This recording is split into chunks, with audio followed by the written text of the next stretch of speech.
అద్వైత ఆత్మ విజ్ఞానాన్ని ఉపదేశం చేస్తూ ఉన్న మన గురువులందరికీ నమస్కారం చేసుకుని మనము మళ్ళీ కొంత భారతం చూస్తూ వెళ్దాము. వ్యాసుల వారు మనకేం నేర్పిస్తున్నారో అద్వైత పరంగా నేర్చుకుంటూ వెళ్దాము.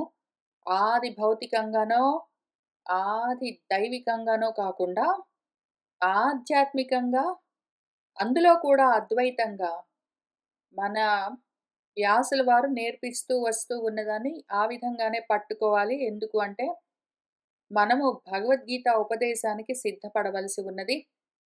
అందుకు సిద్ధమవ్వాలి అంటే మనసుని ఎంతో మనము తీర్చిదిద్దవలసి ఉన్నది. అందుకని మళ్ళీ కొంత ప్రయత్నం చేద్దాము. సభా పర్వలో ఉన్నాము. మన ధర్మరాజు ఓడిన కొద్దీ ఆడుతూ వెళ్ళాడు. చివరికి తనను తాను పణంగా పెట్టుకున్నాడు. అక్కడికే ఆగకుండా ద్రౌపదిని కూడా పణంగా పెట్టి ఓడిపోయాడు. ఇంకప్పుడేం జరిగింది అని చూద్దాం మనము. ఇంతవరకు చూసాము మన సౌబలుడు శకుని ఇంకే ఆలోచన లేకుండా గెలుస్తూ ఉన్నాడు కాబట్టి అంత మదంతో ఉన్నాడు ఉత్కటంగా. ఆయన ముందే చెప్పాడు, చిత్తం అన్నాడు, ఓడిపోయావో ధర్మరాజా అని. ఇంకా అప్పుడు పాచికలు చేతిలోకి తీసుకున్నాడు, వాటిని విసిరాడు. నిజంగానే ధర్మరాజు ఓడిపోయాడు. అక్కడ ఆపాము. అసలు ఏం జరుగుతున్నది ఏమి అన్న విచారణ మనము వచ్చే వారం చేద్దాము. ఇంకా మనకు కొన్ని ప్రశ్నలు మిగిలి ఉన్నాయి. ఇవాళ మళ్ళీ కొన్ని ప్రశ్నలు తలెత్తుతాయి. ఈ ప్రశ్నలన్నింటికీ జవాబు వచ్చే వారము సావధానంగా విచారణ చేద్దాము. ఇవాళ కథగా చూస్తూ వెళ్దాము. వైశంపాయనుల వారు మనకు కథ చెప్తూ ఉన్నారు. తతః రాజ్ఞః ధృతరాష్ట్రస్య గేహే గోమాయుః ఉచ్చైః వ్యాహరత్ అగ్నిహోత్రే తం రాసభాః ప్రత్యభాషంత రాజన్ సమంతతః పక్షిణః చ ఏవ రౌద్రాః. ఓ రాజన్, ఓ జనమేజయ, తతః ఇంకప్పుడేం జరిగిందంటే ఆ విధంగా ద్రౌపదిని కూడా పణంగా పెట్టి ఓడిపోయాడు ధర్మరాజు. ఇంకేమీ మిగల్లేదు. కంప్లీట్లీ మొత్తం పోగొట్టుకున్నాక అసలు ఏమాత్రం ఏది మిగలకుండా పోయేసరికి అనుకోకుండా అక్కడ రకరకాల దుశ్శకునాలు కనిపిస్తూ ఉన్నాయి. మన ధృతరాష్ట్రుడి గేహే ఇంట్లో, మన రాజుగారు ధృతరాష్ట్రుడు ఆయన ఇంట్లో అగ్నిహోత్రం దగ్గర గోమాయువులు ఉచ్చైహి బాగా గట్టిగా, అంటే మన నక్కలు పెద్ద గొంతుతో ఊళలు వేస్తూ ఉన్నాయి. అట్లానే ఒకవైపు నక్కలు పెద్దగా అరుస్తూ ఉంటే, కూతలు వేస్తూ ఉంటే, వాటికి ఒక గోమాయువు నక్క అరిచేసరికి దానికి జవాబుగా అది అరవగానే దాని వెనకాలే రాసభాహ గార్ధబాలు కూడా, గాడిదలు కూడా సమంతద చుట్టుపక్కల మొత్తం అన్ని రౌద్రంగా భయంకరంగా అరుస్తూ ఉన్నాయి. అట్లానే భయంకరమైన పక్షులు, రాబందులు, గ్రద్దలు మొదలైనవి కూడా ఒక్కటేసారి గట్టిగా అరవడం మొదలుపెట్టాయి. ఇటువంటి ప్రకృతి వైపరీత్యాలన్నీ విని ఇంకా సభలోని వాళ్ళందరూ భయపడుతూ ఉన్నారు. తం చ శబ్దం విదురః తత్వవేది శుశ్రావ ఘోరం సుబలాత్మజా చ భీష్మద్రోణౌ గౌతమః చాపి విద్వాన్ స్వస్తి స్వస్తి ఇతి అపి చ ఏవ ఆహుః ఉచ్చైః. ఇంక మన విదురుడు ఆ తత్వవేది జరుగుతున్నదేమి అని చూసుకున్నాడు. ఆ శబ్దాన్ని విన్నాడు. దాన్ని శుశ్రావ విని ఆ ఘోరమైన శబ్దాన్ని వింటూనే ఉన్నాడు. ఈలోగా సుబలాత్మజుడు సౌబలుడు శకుని కూడా వింటూ ఉన్నాడు. భీష్ముడు, ద్రోణుడు, గౌతముడు అంటే మన కృపాచార్యుల వారు, వాళ్ళందరూ కూడా ఈ జరుగుతూ ఉన్న దుష్పరిణామాలన్నీ చూసి పెద్ద ఆపద రానున్నది అని వాళ్ళు వెంటనే పెద్ద గొంతుతో ఆ రావలసిన ఆపదను ఆపడం కోసము స్వస్తి స్వస్తి అని అంటూ ఉన్నారు. తతః ఇంకప్పుడు గాంధారి విదురః చ ఏవ విద్వాన్ తమ్ ఉత్పాతం ఘోరం ఆలక్ష్య రాజ్ఞే నివేదయామాసతుః ఆర్తవత్ తదా హతోస్మి దుర్యోధన మందబుద్ధే ఏవముక్త్వా ధృతరాష్ట్రः మనీషీ హితాన్వేషీ బాంధవానాం అపాయాత్ విమృశ్య ఏతత్ ప్రజ్ఞయా తత్వబుద్ధిః తతః రాజా వాక్యమిదం బభాషే. తతః ఇంకా గాంధారి కూడా ఉన్నది ఆ సభలో. అందరూ ఉన్నారు ఆ సభలో. ఇంకా ఆమె కూడా. అట్లానే మన విద్వాంసుడు, జ్ఞాని విదురుడు కూడా ఇద్దరు వెంటనే లేచారు. భీష్ముడు, ద్రోణుడు మొదలైన పెద్దలందరూ స్వస్తి స్వస్తి అని స్వస్తి వచనాలు పలుకుతూ ఉన్నారు. ఆ అపశకునాలను చూసి గాంధారి, విదురుడు ఇద్దరు వెంటనే లేచారు. ఆ ఉత్పాతాన్ని చూసి, ఆ ఘోరమైన ఉత్పాతాన్ని చూసి ఆలక్ష్య రాజు దగ్గరికి వెళ్ళారు. ధృతరాష్ట్రుడి దగ్గరికి వెళ్ళి, ఎందుకంటే అంతవరకు అందరూ ఎక్కడ వాళ్ళు అక్కడ కూర్చొని ఇవన్నీ చూస్తూ ఉన్నారు. వీళ్ళు ఆడుకుంటూ ఉన్నారు. ఈయన ఓడుతూ ఉన్నాడు, ఆయన గెలుస్తూ ఉన్నాడు. ఈలోగా ఇటువంటి విపరీత పరిణామాలు చూసి వీళ్ళిద్దరు రాజు దగ్గరికి వెళ్ళి జరుగుతున్నదంతా నివేదయామాసతుః నివేదించారు. జరుగుతున్నదేంటో చెప్పారు. ఆర్తవత్ చాలా భయపడ్డారు వీళ్ళిద్దరూ. తదా అప్పుడు మన ధృతరాష్ట్రుడు మనీషి ఈయన కూడా ఆలోచన చేసుకున్నాడు మనసులో. బాంధవులకు అపాయం, తన బంధువులకు తన వాళ్ళకు అపాయం కలుగుతుంది అని ఆలోచన చేసుకున్నాడు. ఎందుకు అంటే అన్నీ పోయాయి. అంటే ఈ ఉత్పాతాలు చూసేసరికి ఏదో గొప్ప ఆపద కలుగుతుంది అని ఆయనకు అనిపించింది. ముఖ్యమైన ఆపద ఏమి అంటే యుద్ధం రావడమే ఉంటుంది. గొప్ప ప్రజాక్షయము, జననాశం కావాలి అంటే యుద్ధం ఉంటుంది. ఇప్పుడు అన్నీ పోయాయి అంటే అక్కడ కూర్చున్న రాజులు ఊరుకోరు. ధర్మరాజుని పూర్తిగా ఇంతగా నాశనం చేశారు అంటే ఆడుకోవడానికి పిలిచి ఆటపాటల్లోనే మొత్తం పోగొట్టుకునేలాగా చేశారు. ఇంకేమీ మిగలలేదంటే వాళ్ళ రాజులు బహుశః ఊరుకోరు. దాంతో పెద్ద అనర్థం కలిగే ప్రమాదం ఉన్నది అని బంధువులకు కలిగే ఈ అపాయం నుంచి మనము బయటపడ్డం ఎట్లా అని హితాన్ని అన్వేషించి, మనకు ఇప్పుడు ఇటువంటి పరిస్థితిలో నుంచి ఏమైనా పెద్ద కష్టమొస్తే ఇక్కడ కూర్చున్న రాజులందరూ ఎందుకు అంటే ఆల్రెడీ ధర్మరాజు వైపు ఉన్నారు. ఎంత ధర్మంగా ధర్మరాజు ఓడిపోయినా గూడా వాళ్ళందరూ యుద్ధం కోసం పైకి లేస్తే, లేదా ధర్మరాజే అసలు ఇది అధర్మ జూదమని ఒకవేళ ఆయన నిగ్రహిస్తే, ధర్మరాజు తమ్ముళ్ళు కూడా ఇంతవరకు ఊరుకుంటూ పోయారు. ఇంక వాళ్ళు గూడా లేచి ఇది అధర్మమని వాళ్ళు ఒకవేళ ఎదురు తిరిగారంటే ఏం జరుగుతుంది? యుద్ధం జరుగుతుందక్కడ. ఇంకప్పుడు అటువంటి పరిస్థితిలో దుర్యోధనుడు రెడీగా లేడు యుద్ధం చేయడానికి. మొత్తం రాజులందరూ ధర్మరాజు వైపు ఉన్నారు. కాబట్టి ఏం చెయ్యాలి? నా వాళ్ళకి కష్టం కలుగుతుంది అని ఆలోచన చేసుకున్నాడు మన ధృతరాష్ట్రుడు. ఆ తత్వబుద్ధి జరుగుతున్నది మొత్తం ఆయన బుద్ధిలో అర్థమైతూనే ఉన్నది. కొంతవరకు వెళ్ళి ఇప్పుడు మన దుర్యోధనుడు ఎంతవరకు చెప్పాడంటే, నాన్న వాళ్ళకున్నవన్నీ మనం లాగేసుకుందాం అని చెప్పాడు. అంతవరకు పర్వాలేదు. అక్కడికి ఆపేసుంటే అయిపోయేది. ఇంకేముందిలే, ఇంకా అయిపోయిందిలే.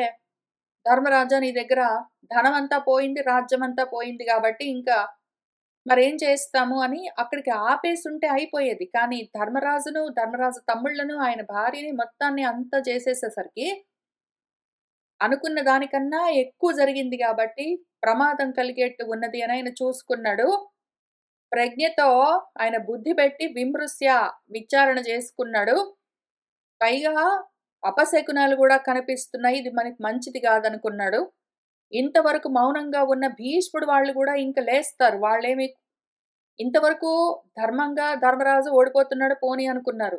ఇంత దూరం వచ్చిన తర్వాత వాళ్ళు కూడా ఏమైనా అనడానికి బయలుదేరారంటే, ఇంతమంది వ్యతిరేకంగా ఉంటే దుర్యోధనుడు ఒక్కడు ఏమీ చేయలేడు అని చూసుకుని, మందబుద్ధి దుర్యోధన, ఎక్కడ ఆగాలో తెలియకుండా వెళ్ళిపోయావే, హతోస్మి, నీ వల్ల నాకు చావొస్తున్నది ఇక్కడ అనుకుని ఆయన తతః మన రాజు ఇదం వాక్యం బభాషే, ఈ మాట అన్నాడు. అక్కడ జరుగుతున్న ఉత్పాతాలను చూసి అందరూ భయపడ్డారు. గాంధారి, విదురుడు వెళ్ళి చెప్పారు. మొత్తం ఒక్కటే క్షణంలో అంత తారుమారయ్యే ప్రమాదం ఉన్నది. మనకు మొదటికే మహా మోసం కలిగేట్టున్నది అని చూసుకుని ఆయనేమన్నాడంటే మన ధృతరాష్ట్రుడు, అజాతశత్రో భద్రంతే అరిష్టం స్వస్తి గచ్చత అనుజ్ఞాతాః సహ ధనాః స్వరాజ్యం అనుశాసత. ఓ అజాతశత్రో, ధర్మరాజా, తే భద్రం, నీకు భద్రమవుగాక. అరిష్టం స్వస్తి గచ్చత, అరిష్టంగా, మంగళకరంగా, స్వస్తి శుభంగా, జాగ్రత్తగా, ఏ కష్టము నష్టము లేకుండా వెళ్ళు. జరిగింది జరిగింది, అయ్యింది అయ్యింది, ఇంకా దీన్ని పట్టించుకోకు. అనుజ్ఞాతాః, మీ తమ్ముళ్ళందరికీ ఆజ్ఞ ఇస్తున్నాను. సహధనాః, మీరు మీ ధనంతో పాటు వెళ్ళండి. ఇంకా మీ ధనాన్ని ఏవేవి మీరు పణంగా పెట్టి పోగొట్టుకున్నారో అవన్నీ మళ్ళీ వెనక్కి తీసుకోండి. స్వరాజ్యం అనుశాసత, మీ రాజ్యాన్ని కూడా మీరు వెనక్కి తీసుకోండి. వెళ్ళండి. అరిష్టం, ఏ కష్టం లేకుండా సుఖంగా మీరు మళ్ళీ బయలుదేరి వెళ్ళండి. ఇదంతు ఏవ అవబోద్ధవ్యం వృద్ధస్య మమ శాసనం ధియా నిగదితం కృత్స్నం పద్యం నిశ్రేయసం పరం. ఇదంతో, ఇదిగో ఒక మాట చెప్తాను. వృద్ధుణ్ణి, నీకన్నా పెద్దవాణ్ణి, నేను చెప్తున్న ఈ మాటను వినవలసి ఉన్నది. అవబోద్ధవ్యం, మమ శాసనం, ఇది నా శాసనం అనుకో, నా అనుశాసనం అనుకో. నేను ధియా, నా బుద్ధిలో జాగ్రత్తగా ఆలోచించి చెప్తూ ఉన్నాను. నేను చెప్తూ ఉన్నా. నిగదితం, నా వల్ల చెప్పబడుతూ ఉన్న ఈ కృత్స్నం, ఇది మొత్తము నువ్వు జాగ్రత్తగా విను. ఇది మనందరికీ పద్యం, ఇది మనందరికీ హితకరము, ఇది పరమ నిశ్రేయసము, మనందరికీ మంచి జరిగేది ఒకటి ఆలోచించి చెప్తున్నాను, విను. మళ్ళీ నీ రాజ్యం, నీ డబ్బులు అవన్నీ తీసుకొని వెనక్కి వెళ్ళు. నీ రాజ్యాన్ని నువ్వు పాలన చేసుకో. వేద్ధత్వం తాత ధర్మాణం గతిం సూక్ష్మాం యుధిష్ఠిర వినీతహాసి మహాప్రాజ్ఞ వృద్ధానాం పర్యుపాసిత.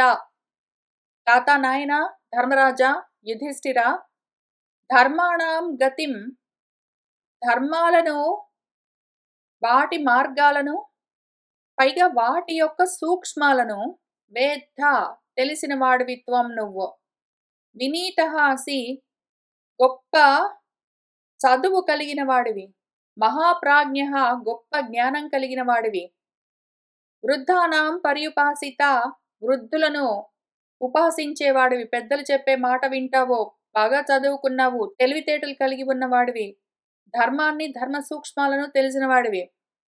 తథా ఆచరితం ఆర్యేణ త్వయా అస్మిన్ సత్సమాగమే దుర్యోధనస్య పారుష్యం తత్ తాత హృది మా హృదాః. తాత, నాయన, తథా, ఆ విధంగా నువ్వు చదువుకున్నావు, తెలివితేటలున్నాయి, సొంతంగా ఆలోచించుకుంటావు, పెద్దవాళ్ళు చెప్పింది వింటావు, వాళ్ళు చెప్పింది ఆచరిస్తావు. ఇటువంటి లక్షణాలతో ఉన్న నువ్వు ఆర్యేణ, జ్ఞాన మార్గంలో ప్రవర్తిస్తూ ఉంటావు, తెలివితేటలతో ప్రవర్తిస్తావు. అటువంటి త్వయ, నీ చేత, అస్మిన్ సత్సమాగమే, ఇది సత్సంగము. స్నేహితులందరూ కలిసి ఏదో మంచి కోసం ఆడుకోవడానికి ఇక్కడొచ్చి కూర్చున్నారు. ఇది గొడవలు పెట్టుకోవడానికో లేదా యుద్ధాలు కొని తెచ్చుకోవడం కోసమో దుర్మార్గంగానో ఇక్కడ మనం కూర్చోలేదు. అందరము సత్సంగంలో కూర్చున్నాము. సత్హృదయాలతో, మంచి హృదయాలతో కూర్చున్నాము.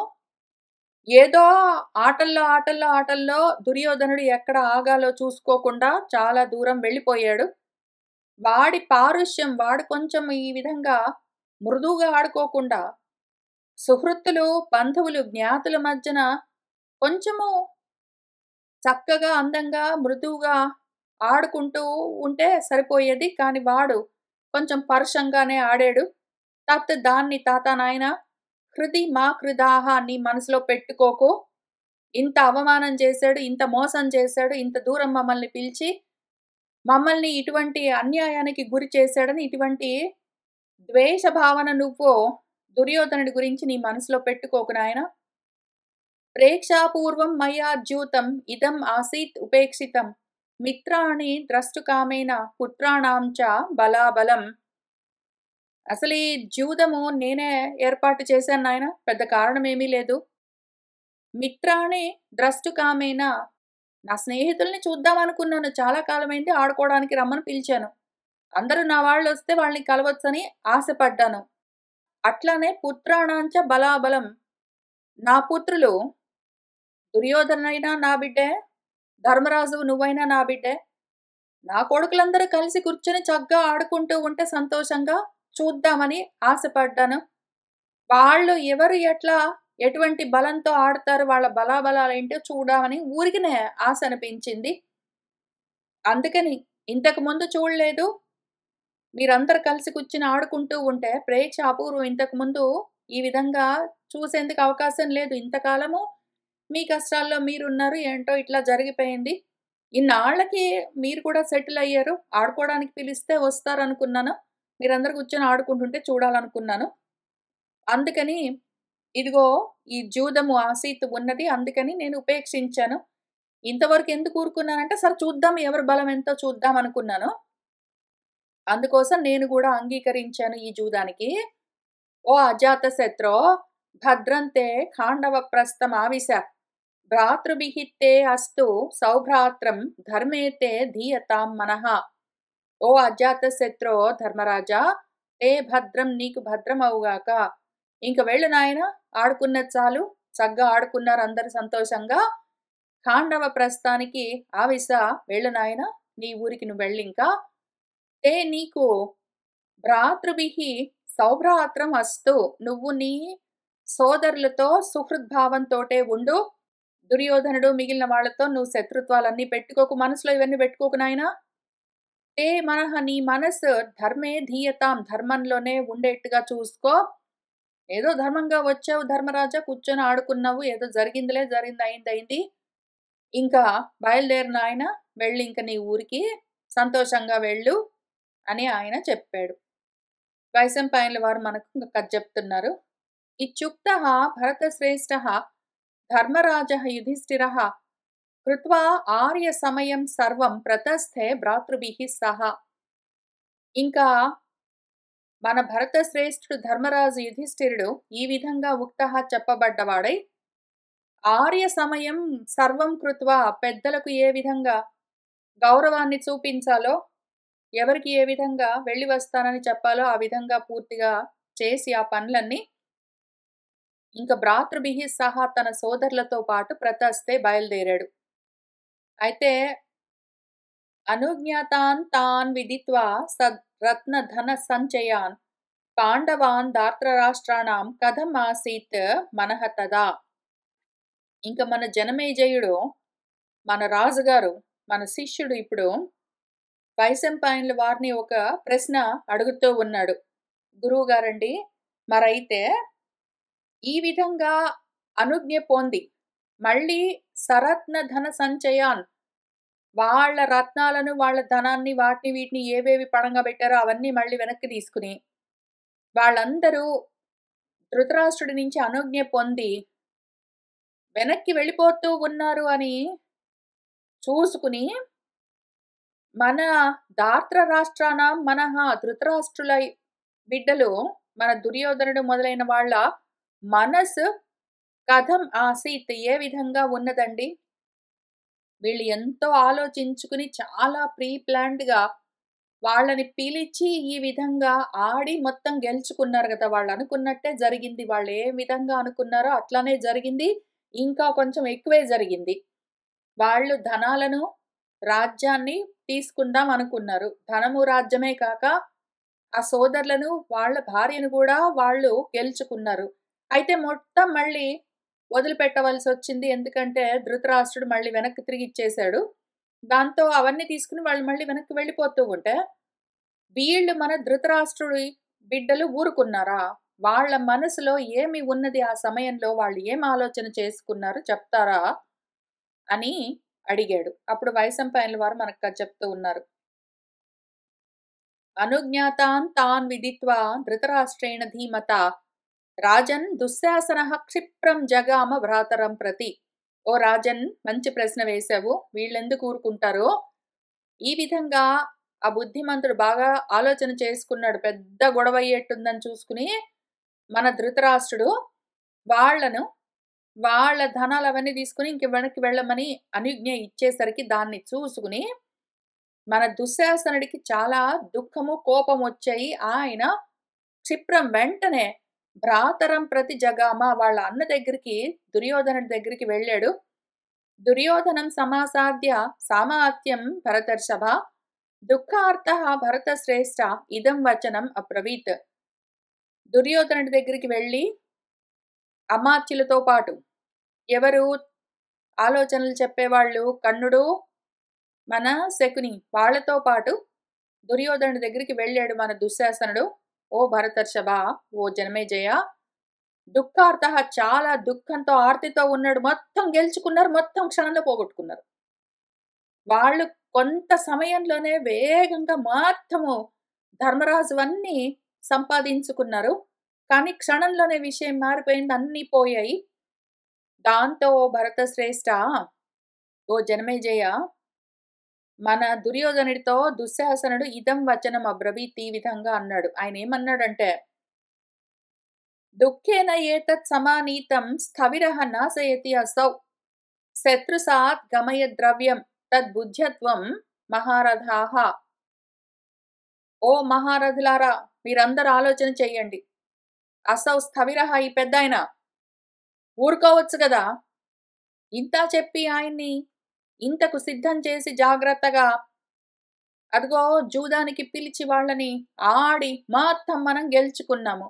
కానీ పెద్ద ఆయన ఊరుకోవచ్చు కదా, ఈయన ఊరుకోలేదు. దుఃఖేనా, ఎంత కష్టపడి మనము ఇదంతా సమానీతం సంపాదించుకున్నాము, ఎంత కష్టపడి సంపాదించుకున్నాము, ఎంత ఆలోచన చేసాము, ఎంత ప్రీ ప్లానింగ్ చేసి ఎంత జాగ్రత్తగా ఎగ్జిక్యూట్ చేసామో.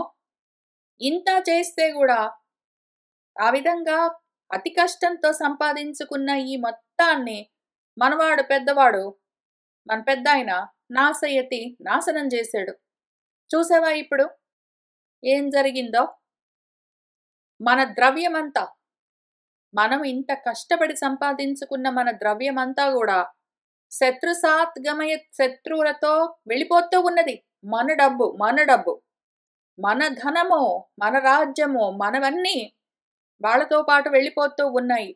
తత్ దాన్ని బుద్ధ్యత్వం, చూడండి మరి మహారాజులారా, ఊరికనే కూర్చున్నారు, మీరు కూడా ఆలోచన చేయండి. ఆ పెద్ద ఆయన పోనిమ్మంటే మనం కూడా పోని చూరుకుంటామా? మనం ఆలోచన చేసుకోవద్దా? కష్టపడి సాధించుకున్నాము అని మన దుశ్శాసనుడు అన్నాడు.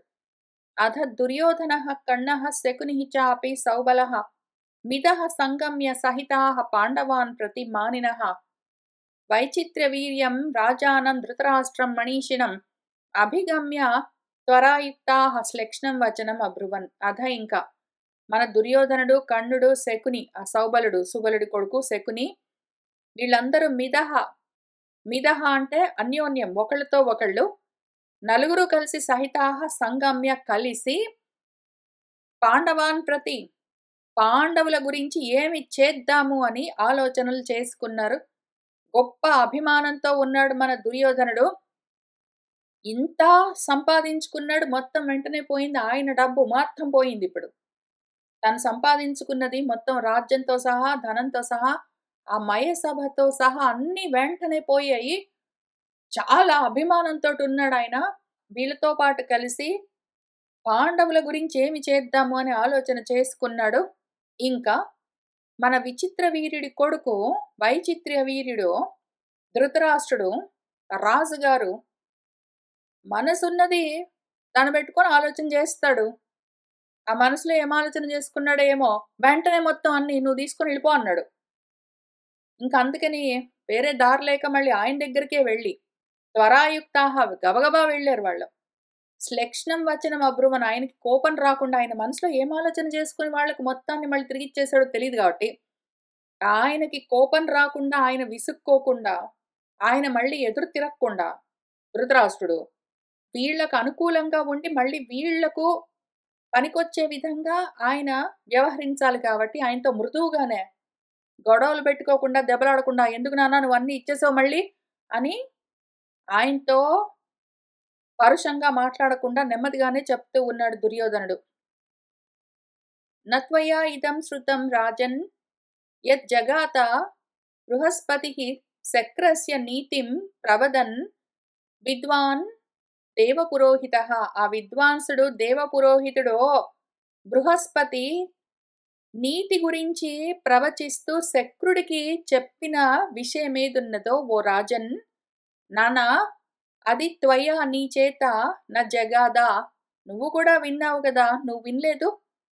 మన బృహస్పతి మన ఇంద్రుడికి రాజనీతి నేర్పిస్తూ చేసిన ఉపదేశం నువ్వు కూడా విన్నావు కదా, ఆయన ఏం చెప్పాడు అన్న విషయము. సర్వోపాయైః నిహంతవ్యాః శత్రవః శత్రుకర్షణ పురా యుద్ధాత్ బలాత్ వా అపి ప్రకుర్వంతి తవ అహితం.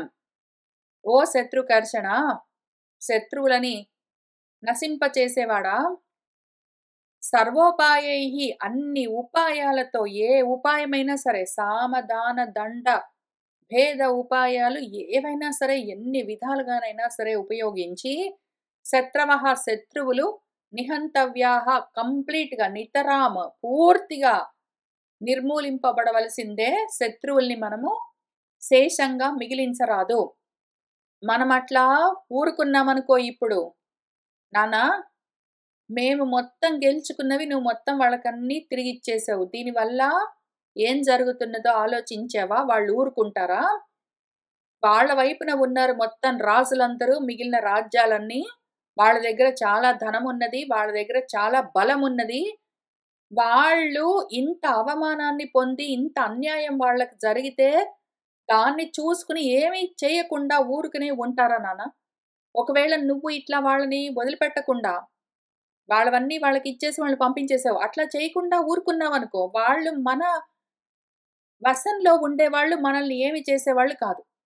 కానీ నువ్వు వదిలేసరికి ఏమైంది? అనవసరంగా పామును రెచ్చగొట్టి పంపించావు. అది ఊరుకుంటుందా కాటు వేయకుండా?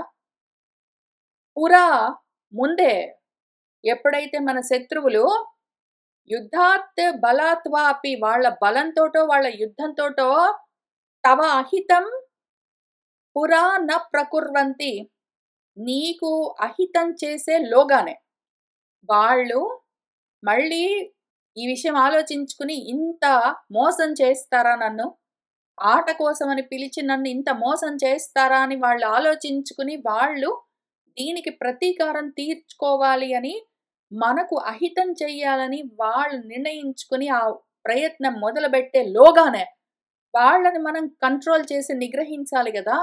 శత్రుశేషం లేకుండా ఉంచుకోవాలి గదా! ఆ విషయం నువ్వు ఆలోచించట్లేదు. ఇదే గదా శత్రుకర్షణ ఇంద్ర, మన శత్రువులని నువ్వు పూర్తిగా నశింపచెయ్యాలి. రాక్షసులను, దానవులను. వాళ్ళు బలంగా తయారై మళ్ళీ యుద్ధానికొచ్చి నీకు అహితం కలిగించేలోగా ఇంద్ర నువ్వే అటాక్ చెయ్యాలి. అఫెన్స్ చాలా మంచిది డిఫెన్స్ కన్నా గూడా. కాబట్టి అట్లా చెయ్యి అని బృహస్పతి చెప్పలేదు ఇంద్రుడికి?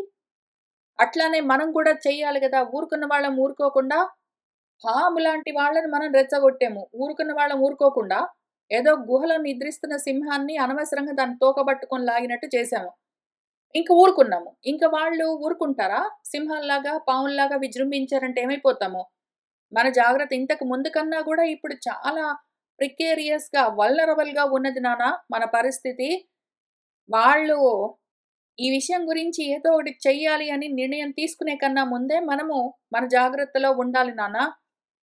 తే వయం, అందుకని మేమొక సలహా చెప్తాను, పట్టు విను. పాండవధనైః సర్వాన్ సంపూజ్య పార్థివాన్ యది తాన్ యోధయిష్యామః కిం వా నః పరిహాస్యతి. రాజులందరూ మన వైపున ఉండాలి నాన్న. మన ధర్మరాజుకున్న బలమేమి అంటే, రాజులందరినీ గెలుచుకున్నాడు. మొత్తం అందరూ కప్పాలు గిప్పాలు గట్టి ఆయన వైపు ఉన్నారు. మన వైపున లేరు రాజులు. నువ్వు భయపడ్డది ఇదే గదా నాన్న! ఇంత దూరం వచ్చి మొత్తం అన్నీ పోగొట్టుకుంటే రాజులు తిరగబడతారేమో అని భయపడి నువ్వు మళ్ళీ వాళ్ళకిచ్చి పంపించేసావు గదా! నాకర్థమైంది నువ్వు చేసింది. మంచి పనే చేసావు. నిన్ను నేనేం అనట్లేదు. అయితే అయ్యింది. కానీ ఇప్పటికేం చేయాలంటే మనము పార్థివులందరినీ గొప్ప గొప్పగా ధనాలన్నీ, కానుకలన్నీ ఇచ్చి మన వైపుకి బ్రైబింగ్ చేసి తిప్పుకోవాలి అంటే మన దగ్గర అన్ని డబ్బులు లేవు. పాండవుల దగ్గరున్నాయి. కాబట్టి తేవయం మనము పాండవ ధనాలతోటే, పాండురాజు పుత్రులు మన ధర్మరాజు దగ్గర ఉన్న ధనాలనే తీసుకునొచ్చి సర్వాన్ పార్థివాన్ రాజులందరినీ గొప్పగా గౌరవించామనుకో, మన ధర్మరాజు దగ్గరున్న ధనాన్ని తీసుకునొచ్చి రాజులకి మనము ఇచ్చి వాళ్ళని చక్కగా మన వైపుకి తిప్పుకున్నామనుకో. అప్పుడు ఆ తర్వాత ఒకవేళ ధర్మరాజు వాళ్ళు మనతో యుద్ధానికొస్తే గూడా తాన్ యోధయిష్యామః మనము యుద్ధం చెయ్యొచ్చు. కిం వా నః పరిహాస్యతి వాళ్ళింక మనల్ని ఏమి చేయగలరు? అప్పుడు ధర్మరాజు మనల్ని ఏం చేయగలడు? మనం ఒకవేళ ధర్మరాజు దగ్గరున్న డబ్బులన్నీ తీసుకొని, ఆ డబ్బుల్ని రాజులందరికీ ఇచ్చి మన వైపుకి తిప్పేసుకొని కూర్చున్నామనుకో. ఆ తర్వాత ధర్మరాజుకి కోపమొచ్చి ఆయన అలిగి యుద్ధానికొస్తే గూడా రాజులు మన వైపు ఉంటారు. ఇంకప్పుడు మన ధర్మరాజు మనల్ని ఏం చేయగలడు నాన్న? అట్లా ఆలోచన చేద్దాము. మనం ఏం చేయకుండా కూర్చున్నామంటే వాళ్ళేం చేయకుండా ఏం కూర్చోరు. వాళ్ళు బయలుదేరారంటే మనం నశించిపోతాము. అహీన్ ఆసీవిషాన్ క్రుద్ధాన్ దంశాయ సముపస్థితాన్ కృత్వా కంఠే చ పృష్ఠే చక్కః సముత్సృష్టం అర్హతి. నాన్న అహీన్ అంటే పాములను, ఆసీవిషాన్ బాగా విషంతో నిండి ఉన్న పాములున్నాయనుకో. బాగా విషంతో నిండి ఉన్న కూరలతో ఉన్న పాములు. కాటు వేయడానికి సిద్ధంగా ఉన్నాయి. పైగా క్రుద్ధం బాగా కోపించి ఉన్నాయనుకో. అటువంటి పాముల్ని బెట్టుకుని, అవి దంశాయ కాటు వేయడానికే సిద్ధంగా ఉన్నాయి. కూరల నిండా విషమున్నది. మహాకోపంతో ఉన్నాయి. అటువంటి సముపస్థితమైన పాములను కంఠే చ పృష్ఠే చ కృత్వా మెడలోనో, వీపులోనో వేసుకుని కహ ఎవడు సముత్సృష్టం అర్హతి వదిలించుకోగలడు నాన్న. ఆల్రెడీ ఆ పాముకు చాలా కోపమొచ్చింది. కూరల నిండా విషాన్ని నింపుకున్నది. అది కాటు వేయడానికి సిద్ధపడ్డదంటే ఆ తర్వాత దాన్ని మెడకు తగిలించుకుని ఎవడైనా తప్పించుకోగలడా? ఆ పాము ఇంకా క్వైట్‌గా ఉన్న సమయంలోనే దాన్ని కొట్టి చంపేయాలి గదా నాన్న! ఆ పాము ఇంకా కరవడానికి సిద్ధపడలేదు. దాని కూరల్లో ఇంకా విషం నిండలేదు. అదేమి కోపంతో బుసలు గొట్టట్లేదు. అది క్వైట్‌గా ఉన్నది అన్నప్పుడే మనం చేయవలసింది చెయ్యాలి. పాము ఆల్రెడీ కరవడానికి సిద్ధమయ్యి అది ఉద్ధతితో ఉన్నప్పుడు దాన్ని కంట్రోల్ చేయడం కష్టం నాన్న. మనం అనవసరంగా వీళ్ళని తోకని తొక్కి పంపించాము. ఇంక పాము ఊరుకుంటుందా? ఆత్తశస్త్రాः రథగతాः కుపితాः తాత పాండవాः నిశ్శేషం న కరిష్యంతి క్రుద్ధాః హి ఆసీవిషాః యథా.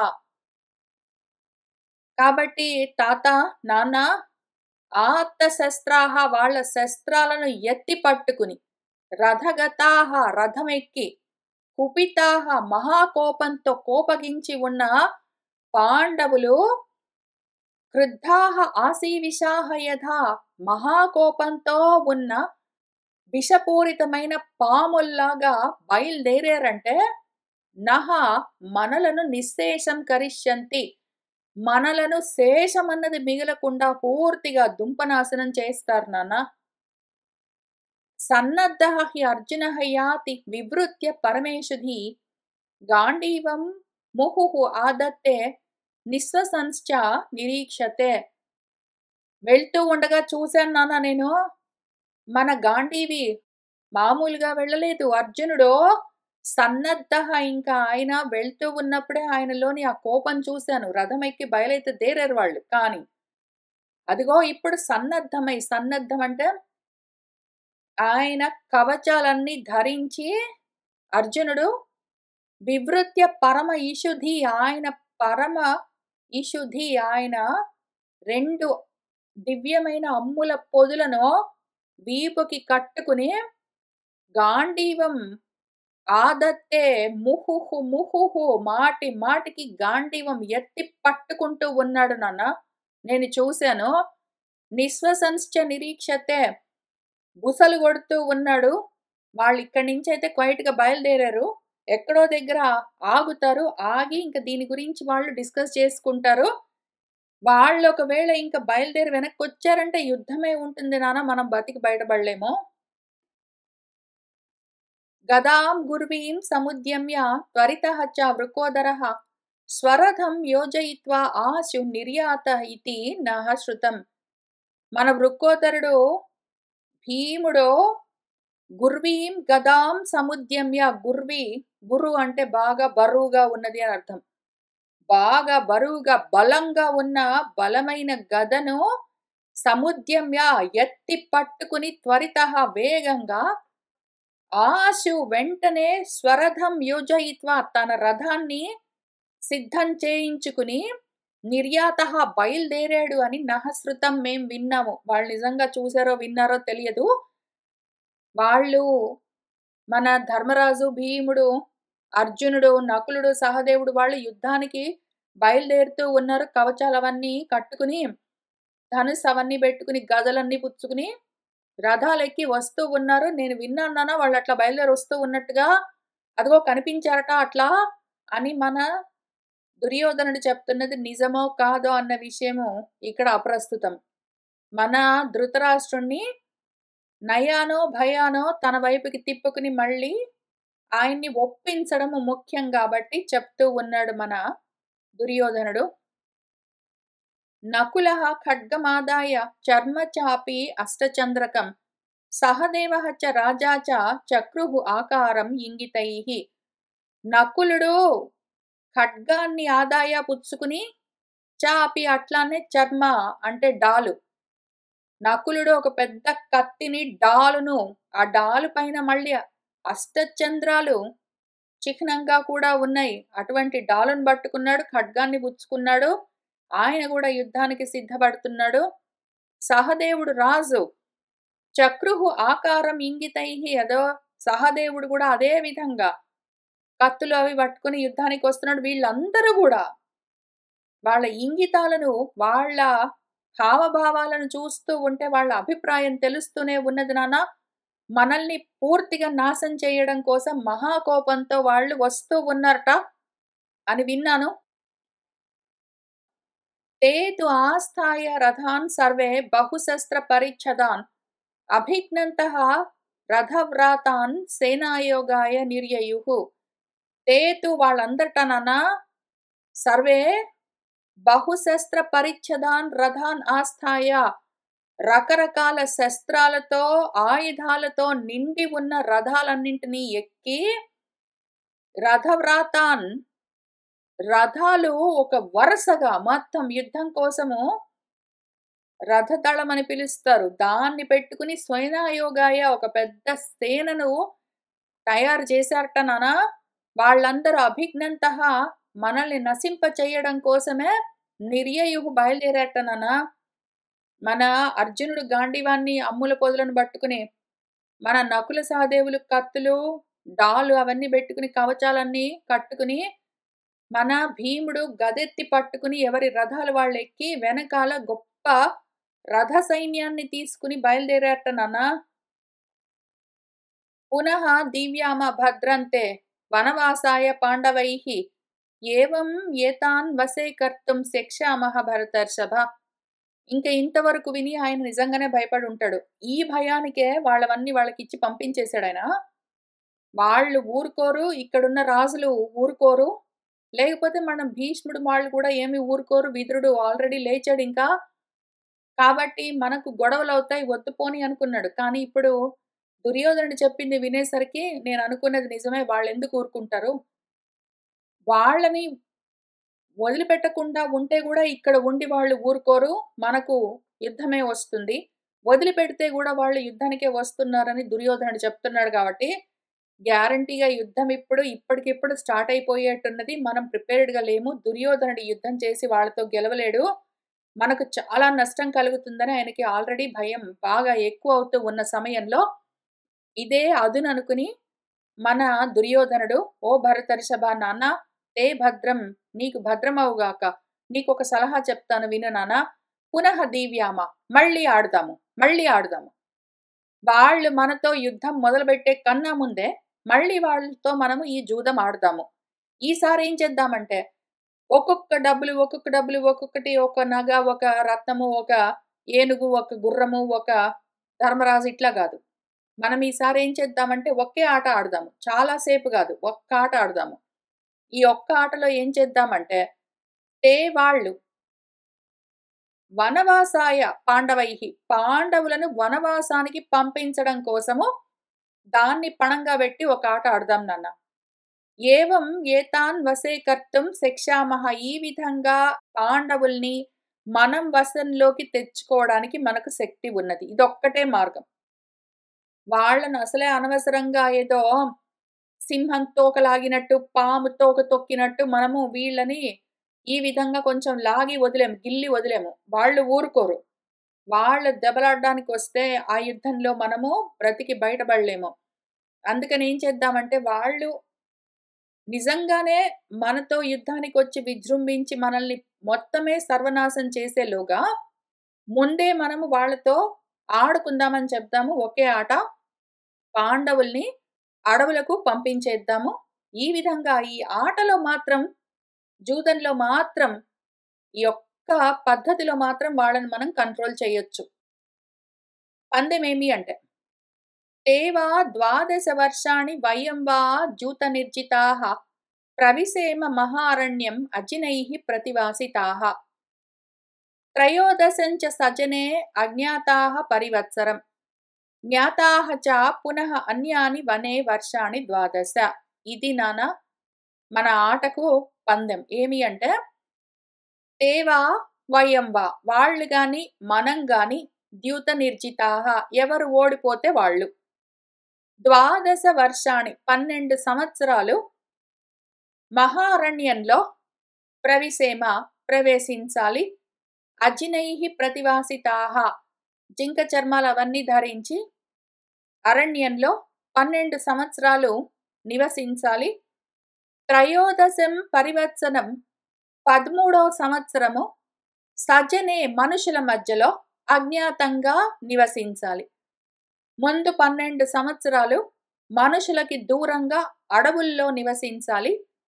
తర్వాత 13వ సంవత్సరము మనుషుల్లోనే ఉంటూ కానీ తెలియకుండా అజ్ఞాతంగా ఉండాలి. ఒకవేళ జ్ఞాతాః చ, వాళ్ళు అజ్ఞాతంగా ఒక్క సంవత్సరం ఎవరు ఓడిపోతే వాళ్ళు 12 సంవత్సరాలు అయ్యాక 13వ సంవత్సరము అజ్ఞాతంగా మనుషుల మధ్యలోనే ఉంటూ ఒకవేళ వాళ్ళెవరని తెలిసిపోయిందంటే మాత్రము పునః అన్యాని 12 వర్షాణి వనే, మళ్ళీ ఇంకొక 12 సంవత్సరాలు మళ్ళీ అడవుల్లోకి వెళ్ళిపోవాలి. అప్పుడేం జరుగుతుందో చూసావా నాన్న? ఒక 12 సంవత్సరాలు ప్లస్ 1 13 సంవత్సరాలు. వీళ్ళు అర్జునుడు, భీముడు, ధర్మరాజు వీళ్ళెవరైనా సరే, పైగా ద్రౌపది వీళ్ళు తెలియకుండా, వాళ్ళెవరు అని తెలియకుండా ఒక సంవత్సరం మనుషుల మధ్యలో ఉండడం కుదరదు నాన్న. వాళ్ళని ఎవరైనా గుర్తుపట్టేస్తారు, వాళ్ళు సెలబ్రిటీస్. అట్లా ఒకవేళ గుర్తుపట్టేశారంటే, వాళ్ళు దొరికిపోయారు అంటే మళ్ళీ ఒక 12 సంవత్సరాలు. మొత్తము 25 సంవత్సరాలు వాళ్ళు అడవుల్లోనే ఉన్నారు అంటే వాళ్ళ జీవితం అక్కడికయిపోతుంది. ఇంకేముండదు మిగిలి. ఒకవేళ అథవా వాళ్ళు తిరిగొచ్చారే అనుకో, నివసేమ వయంతే వా తథా ద్యూతం ప్రవర్తతాం అక్షానుక్త్వా పునః ద్యూతమిదం దీవ్యంతు పాండవాః. ఈ విధంగా వయం వా తే వా, మనం గాని, వాళ్ళు గాని ఎవరు ఓడిపోతే వాళ్లకు అందరికీ ఎవరికైనా సరే ఇదే నియమము. అట్లా నివసించాలి. తథా ఈ విధంగా ద్యూతం ప్రవర్తతాం, జూదము ఈ ఒప్పందంతో ఆడదాము. అక్షాన్ ఉక్త్వా, పాచికలు వేసి, ఉక్త్వా అంటే విసిరి అని అర్థం. అక్షాన్ ఉక్త్వా అంటే పాచికలను విసురుదాము. పునః మళ్ళీ ఈ విధంగా జూదం ఆడదాము. పాండవాః ఇదం దీవ్యంతు, పాండవులతో ఈ విధంగా మనము పందెం వేద్దాము. వాళ్ళట్లా పందెం వేయవలసి ఉన్నది. ఏతత్ కృత్యతమం రాజన్ అస్మాకం భరతర్షభ అయం హి శకునిః వేద సవిద్యాం అక్షసంపదం. ఓ రాజన్ నాన్న, ఓ భరతర్షభ, అస్మాకం మనకు ఏతత్ ఇది కృత్యతమం, ఇది అన్నింటికన్నా ద బెస్ట్ ఆప్షన్ మనం చేయవలసింది. అయం శకునిః, ఈ శకుని మాయ ఆ విద్యను సహా ఆయన, ఈ అక్ష సంపద ఉన్నది ఆయన దగ్గర, ఆ విద్యను వేద తెలిసినవాడు. కాబట్టి మనం ఏం చేద్దామంటే, మనకప్పుడు 25 ఇయర్స్ టైం ఉంటుంది నాన్న. 25 ఇయర్స్ టైం ఉంటుంది. పోనీ 25 కాకపోతే వాళ్ళు అజ్ఞాతంగానే వాళ్ళు 13 ఏళ్ళు చేశారే అనుకో, ఏదో ఒక విధంగా అయినా సరే, అట్లా అయినా మనకు 13 ఏళ్ళు టైం ఉంటుందన్న, చాలా టైం. ఈలోగా మనం ఏం చేద్దామంటే, దృఢమూలాః వయం రాజ్యే మిత్రాణి పరిగృహ్య చ సారవత్ విపులం సైన్యం సత్కృత్య చ దురాసదం. మనం రాజ్యంలో దృఢంగా పాతుకుందాం నాన్న. మన మూలాలు బాగా రూట్స్ ఊంచుకుని మనము పాతుకుందాము. అప్పుడేమవుతుంది, ఈ 12, 13 సంవత్సరాలు మనం పూర్తిగా మనం రాజ్యంలో స్థిరపడ్డ తర్వాత, ఈలోగా ఊరుకోం గదా! ధర్మరాజు దగ్గరున్న డబ్బులన్నీ వాళ్ళకి వీళ్ళకి ఇచ్చి, రాజులందరినీ మంచి చేసుకుని మన వైపుకి తిప్పుకుందాము. వాళ్ళందరినీ మిత్రులను చేసుకుందాము. ఇంతవరకు మనకెవరు లేరు. ధర్మరాజుకి చాలా మంది ఆయన వైపు ఉన్నారు. ఇప్పుడు ధర్మరాజు డబ్బే పెట్టి, ధర్మరాజు మిత్రులందరినీ మన వైపుకి తిప్పుకున్నామనుకో, ఒకవైపు రాజ్యం మన చేతిలో ఉంటుంది. రెండో వైపు రాజులందరూ మన వశంలో ఉంటారు.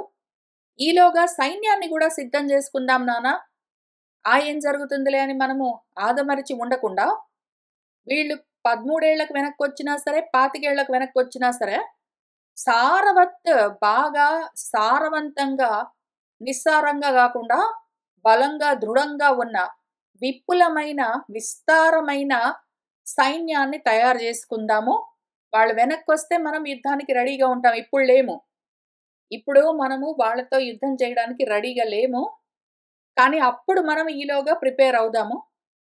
పైగా మన సైన్యాన్ని చక్కగా దురాసదము, అసలు శత్రు దుర్భేద్యమైన సైన్యాన్ని తయారు చేసి, దాన్ని సత్కరించి బాగా దాన్ని మన చేతిలో గుప్పిట్లో పెట్టుకుందాము. సైన్యం మన కోసం ఎంతకైనా తెగించి పోరాడే విధంగా వాళ్ళని మనం ఈ 13 సంవత్సరాలు ప్రిపేర్ చేద్దాము.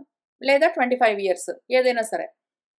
తే చ త్రయోదశ వర్షే పారయిష్యంతి చేత్ వ్రతం జైషామః తాన్ వయం రాజన్ రోచతాం తే పరంతప.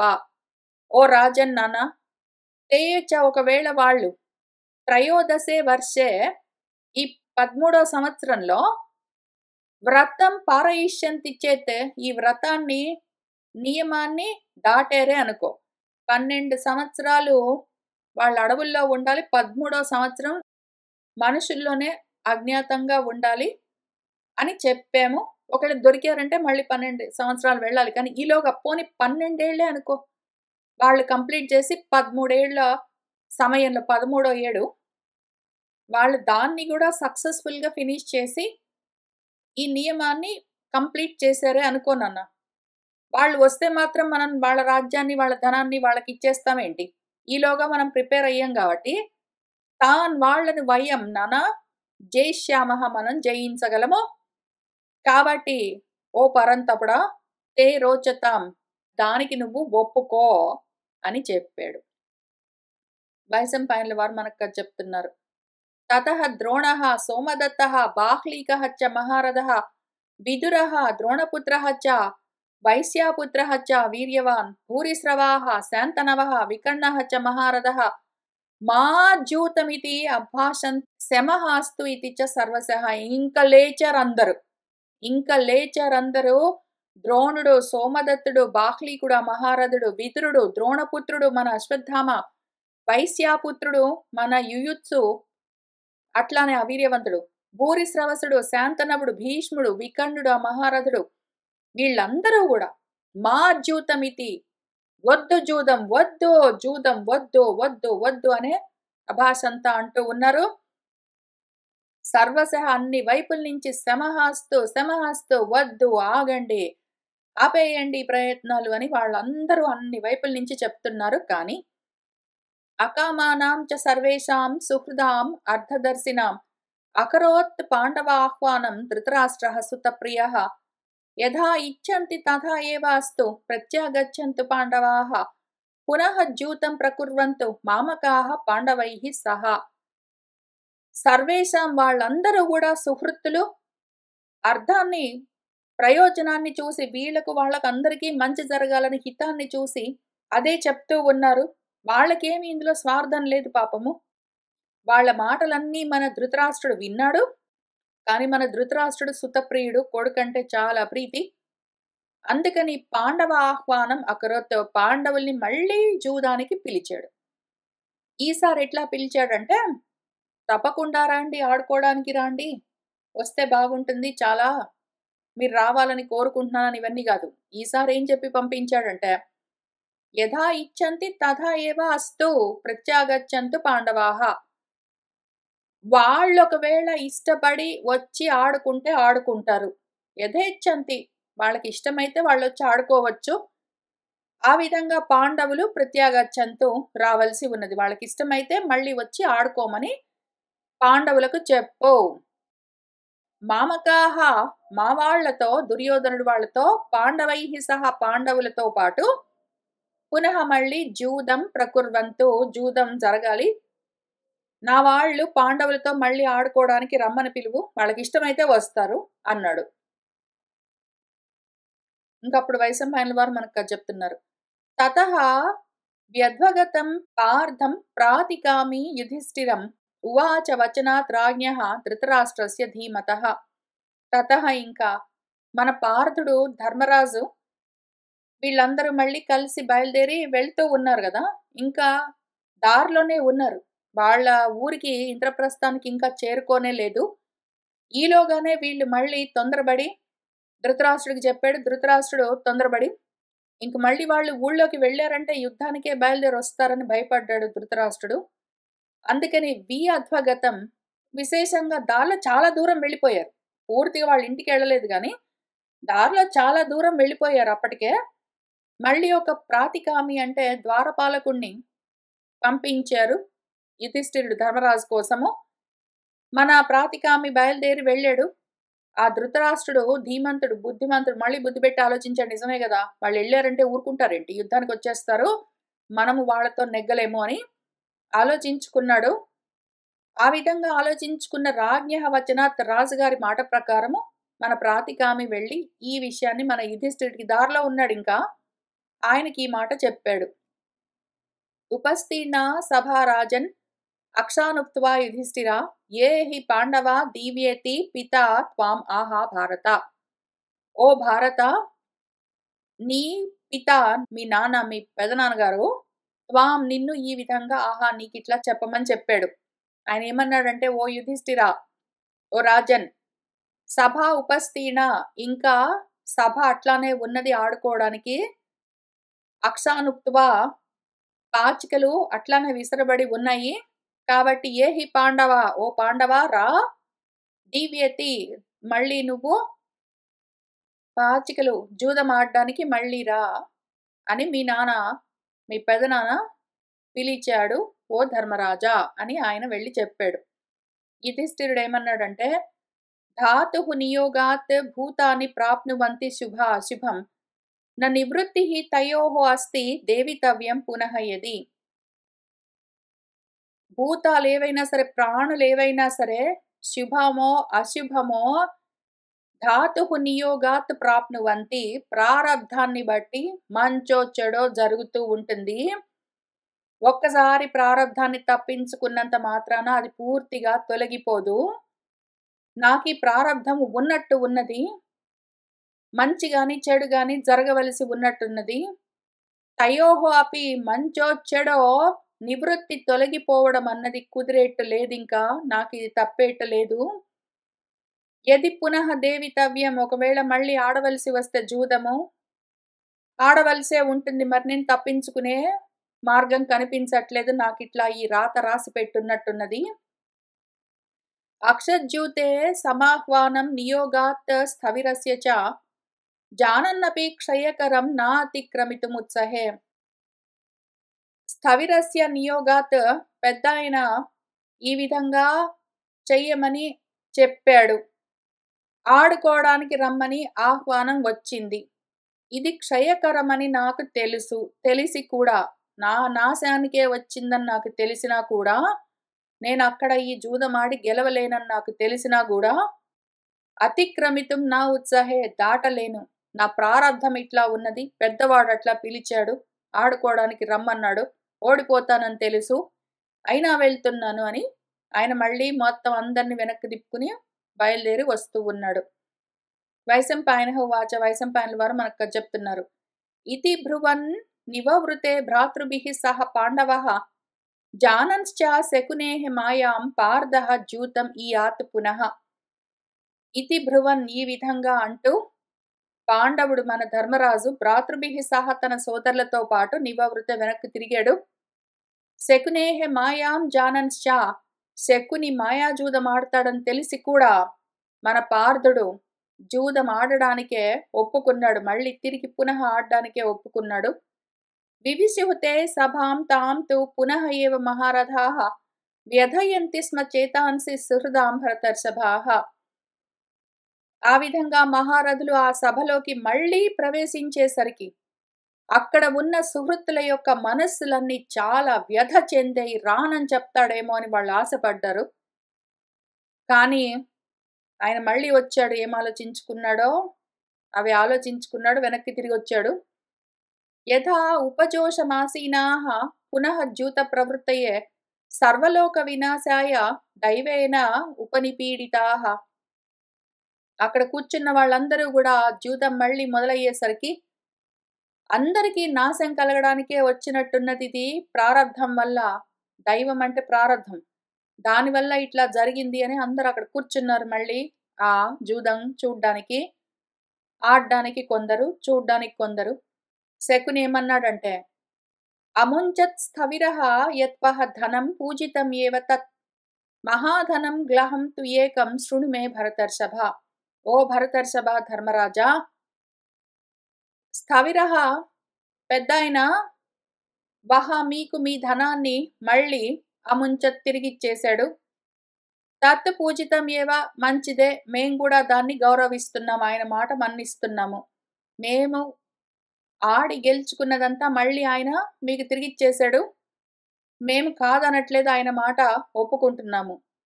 ఈసారి మే శృణు, నేను చెప్పే మాట విను. ఏకం గ్లహం మహాధనం, మొత్తం కలిపి ఒకే ఒక పెద్ద పందెం వేస్తూ ఉన్నాము. ఏమి అంటే, వయం 12 వర్షాణి యుష్మాభిః జూత నిర్జితాః ప్రవిశేమ మహారణ్యం రౌరవాజన వాససః త్రయోదశంచ సజ్జనే అజ్ఞాతాః పరివత్సరం జ్ఞాతాః చ పునః అన్యాని వనే వర్షాణి 12. అస్మాభిః వా జితం యూయం వనే వర్షాణి 12 వసధ్వం కృష్ణయా సార్ధం అజినైః ప్రతివాసితాః త్రయోదశే చ నివృత్తే పునః ఏవ యథోచితం స్వరాజ్యం ప్రతిపత్తవ్యం ఇతరైః అథ వా ఇతరైః. వయం మేము యుష్మాభిః ద్యూత నిర్జితాః మీతో ఈ జూదంలో ఓడిపోయామంటే 12 వర్షాన్ని 12 సంవత్సరాలు రౌరవాజిన వాససః, రౌరవము అంటే రురు అన్న జింక నుంచి చేసిన చర్మాలతో వాటితో మేము వస్త్రాలు ధరించి మహారణ్యాన్ని ప్రవేశిస్తాము. 13వ సంవత్సరంలో అజ్ఞాతంగా మనుషుల మధ్యలోనే జీవిస్తాము.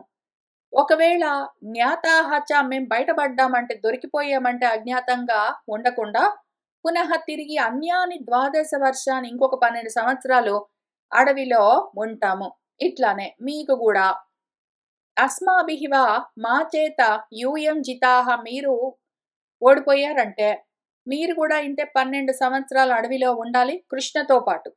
మీరు 5గురు కృష్ణతో పాటు అంటే మన ద్రౌపదితో పాటు సార్ధం అజినైః ప్రతివాసితాః వసధ్వం. 12 సంవత్సరాలు ద్రౌపదితో సహా మీరందరూ అడవుల్లో జీవించాలి. త్రయోదశే నిర్వృత్తే అట్లనే 13వ సంవత్సరం మళ్ళీ మనుషుల మధ్యలో కానీ అజ్ఞాతంగా ఉండాలి. ఇంక తర్వాత ఒకవేళ దొరికితే 12 ఏళ్ళని చెప్పారు. ఇవన్నీ అయిపోయిన తర్వాత ఇంకా తర్వాత 12 సంవత్సరాలు ఎందుకు, 13 అనుకుందాం పట్టు. మొత్తం 25 సంవత్సరాలు కాదు 13 అనుకుందాము. ఈ 13 సంవత్సరాలు జరిగిపోయాయి అనుకో. పునః ఏవ మళ్ళీ యథోచితం తగిన విధంగా ఎవరి రాజ్యాన్ని వాళ్ళు, ఎవరిది వాళ్ళు తిరిగి పొందొచ్చు. ఇప్పుడు ఒకవేళ మేము గెలిచామనుకో, మా రాజ్యం మీ రాజ్యం మొత్తం అన్నీ మావే 13 సంవత్సరాలు. ఒకవేళ మీరు గెలిచారనుకో, మా రాజ్యం మీ రాజ్యం మొత్తం అన్నీ మీవే 13 సంవత్సరాలు. 13 సంవత్సరాలు గడవగానే ఎవరిది వాళ్ళం మళ్ళీ తీసేసుకుందాము, మనవి మనం చూసుకుందాము. అది విషయము. అనేన వ్యవసాయేన సహ అస్మాభిః యుధిష్ఠిర అక్షానుక్త్వా పునః ద్యూతం ఏ దీవ్యస్వ భారత. అనేన వ్యవసాయేన ఈ ఒప్పందంతో, ఈ పందానికి ఒప్పుకుంటే సహసా అస్మాభిః ఓ యుధిష్ఠిర వెంటనే మాతో అక్షాన్ ఉక్త్వా పాచికలు విసిరి పునః తిరిగి జూదం ఏహి జూదమాడు దీవ్యస్వ మరి పందానికి ఒప్పుకుంటున్నావా చెప్పు ఓ భారత అని అడిగాడు. వైశంపాయనుల వారు మనకు కథ చెప్తున్నారు. ప్రతిజగ్రాహతం పార్థః గ్లహం జగ్రాహ సౌబలః జితం ఇతి ఏవ శకునిః యుధిష్ఠిరం అభాషత. ఇంకా తమ్ ఆ పందానికి పార్థుడు ధర్మరాజు ఒప్పుకున్నాడు, ప్రతిజగ్రాహ అంగీకరించాడు. మన సౌబలుడు కూడా గ్లహం జగ్రాహ ఆ ఒప్పందాన్ని వీళ్ళు కూడా ఒప్పుకున్నారు, వాళ్ళు కూడా ఒప్పుకున్నారు. శకుని పాచికలు పట్టుకున్నాడు, విసిరాడు. జిత్తం ఇతి ఏవ జిత్తం అన్నాడు యుధిష్ఠిరుడితో. కాబట్టి అదిగో ఆ విధంగా 12 సంవత్సరాలు ప్లస్ 1 సంవత్సరం మొదలవబోతూ ఉన్నది మన ధర్మరాజు వాళ్లకు. వైశంపాయనుల వారు మనకు ఇంకా కథ చెప్తూ ఉన్నారు. వనవాసాయ చక్రుహుతే మతిం పార్థాః పరాజితాః అజినాని ఉత్తరీయాణి జగృహుశ్చ యథాక్రమం. ఇంకా వనవాసానికి బయలుదేరుతూ ఉన్నారు మన పార్థులందరూ. పరాజితులు ఓడిపోయారు. వాళ్ళు ఇంకా మనసటు తిప్పారు. అజినాలను, జింక చర్మాలను ఉత్తరీయాలుగా వేసుకుని క్రమంగా అడవులకు బయలుదేరుతూ ఉన్నారు. యుధిష్ఠిరుడు పెద్దల దగ్గరికి వచ్చాడు. ఆమంత్రయామి భరతాన్ తథా వృద్ధం పితామహం రాజానం సోమదత్తంచ మహారాజంచ బాహ్లికం ద్రోణం కృపం నృపాంశ్చ అన్యాన్ అశ్వత్థామానమేవ చ విదురం ధృతరాష్ట్రంచ ధార్తరాష్ట్రాంచ సర్వశః యుయుత్సుం సంజయంచ ఏవ తథా ఏవ అన్యాన్ సభాసదః సర్వాన్ ఆమంత్ర్య గచ్ఛామి ద్రష్టా అస్మి పునః ఏత్యవః. ఆమంత్రయామి వెళ్ళి వస్తానని సెలవు అడుగుతూ ఉన్నాను. ఓ భారతులారా, పెద్దవాడు వృద్ధుడు పితామహుడు తాతగారు భీష్ముణ్ణి, రాజుగారు సోమదత్తుణ్ణి, మహారాజు బాహ్లికుడు, ద్రోణుడు, కృపుడు, మిగిలిన రాజులందరూ, అశ్వత్థామ, విదురుడు, ధృతరాష్ట్రుడు, ఆయన కొడుకులు ధార్తరాష్ట్రులు, యుయుత్సువు, సంజయుడు, అట్లానే మిగిలిన సభాసదులందరినీ నేను పేరు పేరున వెళ్ళి వస్తానని సెలవు అడుగుతూ ఉన్నాను. సర్వాన్ ఆమంత్ర్య మిమ్మల్ని అందరినీ మీ అందరి నుంచి అనుజ్ఞ పుచ్చుకుని నేను గచ్చామి వెళ్తున్నాను. మళ్ళీ పునః ఏత్య తిరిగి వచ్చి వహ ద్రష్ట అస్మి మిమ్మల్ని కలుసుకుంటాను. నేను బయలుదేరుతున్నానండి వనవాసానికి, మీ అనుజ్ఞతో మళ్ళీ తిరిగి వచ్చి మిమ్మల్ని కలుస్తాను, మిమ్మల్ని మళ్ళీ చూస్తాను అని ఆయన చెప్పాడు. వైశంపాయనులు మనకు చెప్తున్నారు. ఏవముక్త్వా తథా ఇతి ఉక్తః పాండవః సత్యవిక్రమః భీష్మ ద్రోణౌ నమస్కృత్య ప్రాతిష్ఠత యుధిష్ఠిరః. ఈ విధంగా మన సత్యవిక్రముడు పాండవుడు చెప్పాడు. దానికి వాళ్ళందరూ తథా అలాగే అన్నారు. ఇంకా మనవాడు యుధిష్ఠిరుడు భీష్ముడికి, ద్రోణుడికి, పెద్దలకు నమస్కారం చేసి ప్రాతిష్ఠత బయలుదేరుతూ ఉన్నాడు. తస్మిన్ సంప్రస్థితే కృష్ణ వృధాం ప్రాప్య యశస్వినీం ఆపృచ్ఛద్ భృశ దుఃఖార్త యాః చ అన్యాః తత్ర యోషితః. అట్లానే మన కృష్ణ ద్రౌపది కూడా ఆ యశస్విని పృథా దగ్గరికి వెళ్ళి, వాళ్ళందరూ బయలుదేరుతూ ఉండగా వాళ్ళ అత్తగారి దగ్గరికి వెళ్ళి అక్కడే ఉన్న మిగిలిన అంతఃపుర స్త్రీలందరికీ కూడా గొప్ప దుఃఖంతో ఆర్తితో ఉన్న ఆమె వెళ్ళి వస్తానని సెలవు అడుగుతూ ఉన్నది. యథా అర్హం వందనాశ్లేషాన్ కృత్వా గంతుమియేషస తతః నినాదః సుమహాన్ పాండవాంతఃపురే అభవత్. ఎవరి మర్యాదను బట్టి వాళ్లను ఆమె నమస్కరిస్తూ ఉన్నది, కౌగిలించుకుంటూ ఉన్నది. వాళ్ళందరినీ ఆ విధంగా వెళ్ళి వస్తానని చెప్తూ బయలుదేరుతూ ఉంటే ఇంకా అక్కడ ఆ పాండవుల యొక్క అంతఃపురంలో పెద్ద నాదము, అందరూ గొల్లుమని దుఃఖిస్తూ ఉన్న శబ్దం వినిపిస్తూ ఉన్నది. కుంతీ చ భృశ సంతప్త ద్రౌపదీం ప్రేక్ష్య గచ్చతీం అథా అపశ్యత్ సుతాన్ సర్వాన్ హృతాభరణ వాససః. ఇంకా మన కుంతి కూడా వెళ్తూ ఉన్న ద్రౌపదిని చూసి ఆమె వెంటే వెళ్తూ ఉన్నది గొప్ప సంతాపంతో. అట్లానే ఆభరణాలన్నీ తీసిపెట్టి నారచీరలు ధరించి తన పుత్రులందరూ బయలుదేరుతూ ఉంటే చూస్తూ ఉన్నది. ఆమెకి ఏడుపు వస్తూ ఉన్నది. రురుచర్మావృతం తనూన్ హ్రియా కించిత్ అవాంగుఖాన్ పరైః పరీతాన్ సంహృష్టైః సుహృద్భిః చ అనుశోచితాన్. వాళ్ళు రురు చర్మాలు, జింక చర్మాలు ధరించి ఉన్నారు. సిగ్గుతో తల వంచుకుని వెళ్తూ ఉన్నారు. అక్కడ వాళ్ళ చుట్టూ వాళ్ళ శత్రువులందరూ చాలా సంతోషిస్తూ ఉండగా, వాళ్ళ సుహృత్తులు, మిత్రులందరూ ఎంతో శోకిస్తూ ఉండగా, వాళ్ళ మధ్యలో నుంచి వీళ్ళు నడుస్తూ వెళ్తూ ఉన్నారు. తత్ అవస్థాన్ సుతాన్ సర్వాన్ ఉపసృత్య అతివత్సల సస్వజాన్ ఆవదత్ శోకాత్ తత్ విలపతి బహు. తత్ అవస్థాన్ సుతాన్, ఆ అవస్థలో ఉన్న తన కొడుకులందరినీ చూసుకుని ఆమె గబగబా వాళ్ళ దగ్గరికి పరిగెత్తింది. అంత పుత్రవాత్సల్యంతో ఉన్న మన కుంతి తన వాళ్ళందరి మధ్యలో ఆమె పెద్దగా విలపిస్తూ శోకంతో ఈ విధంగా అంటూ ఉన్నది. కథం సద్ధర్మ చారిత్ర వృత్త స్థితి విభూషితాన్ అక్షుద్రాన్ దృఢభక్తాంశ్చ దైవతేజ్యాపరాన్ సదా వ్యసనం వహ సమభ్యాగాత్ కహ అయం విధి విపర్యయః కస్య అపధ్యానజం చ ఇదం అగహ పశ్యామి వహ ధియా. ఎప్పుడూ సద్ధర్మాచరణలోనే ఉన్నారు. అదే మీ అలంకారంగా ఇంతకాలము ఉన్నవాళ్ళు, అక్షుద్రము నీచమైన మనస్తత్వాలతో ఉన్నవాళ్ళు కాదు, దృఢమైన భక్తి తాత్పర్యాలు కలిగిన వాళ్ళు, దైవాన్ని దివ్యమైన తేజస్సులతో ఉన్నవాళ్ళు. వహ అటువంటి మీకు ఇటువంటి వ్యసనము ఏ విధంగా, కథం సమభ్యాగాత్ ఎట్లా కలిగింది, ఇంతటి దురవస్థ ఎందుకు కలిగింది నాయనా మీకు? మీరు అల్పమైన మనసులతో లేరు, గొప్ప సద్ధర్మాచరణలోనే ఉన్నారే. ఇదంతా అయం కహ విధి విపర్యయః, ఎటువంటి విధి విపరీతము నాయనా ఇది, ఇటువంటి స్థితి కలిగింది మీకు. కస్య అపధ్యానజం, ఎవరి యొక్క అపధ్యానం వల్ల ఇటువంటి ఆగస్ అంటే పాపము, కష్టం కలిగింది నాయన. ఇటువంటి స్థితిలో మిమ్మల్ని చూస్తున్నానే, ఎవరి బుద్ధికి ఇటువంటి తప్పుడు ఆలోచన కలిగింది నాయనా? ఏవం విలపతీం కుంతీం అభిశాంత్య ప్రణమ్య చ పాండవాః విగతానందాః వనాయైవ ప్రవవ్రజుః. ఈ విధంగా విలపిస్తూనే ఉన్నది కుంతి వాళ్ళ వెంట నడుస్తూ. ఆమెను ఊరడించి ఆమెకు నమస్కారం చేసి పాండవులందరూ, ఇంకా ఆనందమన్నది లేదు వాళ్ళ ముఖాల్లో. వనాని కోసము, అడవుల కోసం వాళ్ళు పరివ్రాజకులై బయలుదేరుతూ ఉన్నారు. విదురాదయః చ తాం ఆర్తాం కుంతీం ఆశ్వాస్య హేతుభిః ప్రావేశయన్ గృహం క్షత్తుః స్వయం ఆర్తతరాః శనైః. విదురుడు మొదలైన వాళ్ళందరూ కూడా ఆ విధంగా ఆర్తితో విలపిస్తూ ఉన్న కుంతిని రకరకాల హేతువులతో, ఎన్నో సాంత్వపూరితమైన మాటలతో ఊరడిస్తూ ఉన్నారు. ఆమె నెమ్మదిగా తీసుకుని వీళ్ళు కూడా స్వయంగా ఎంతో ఆర్తితో ఉన్నారు.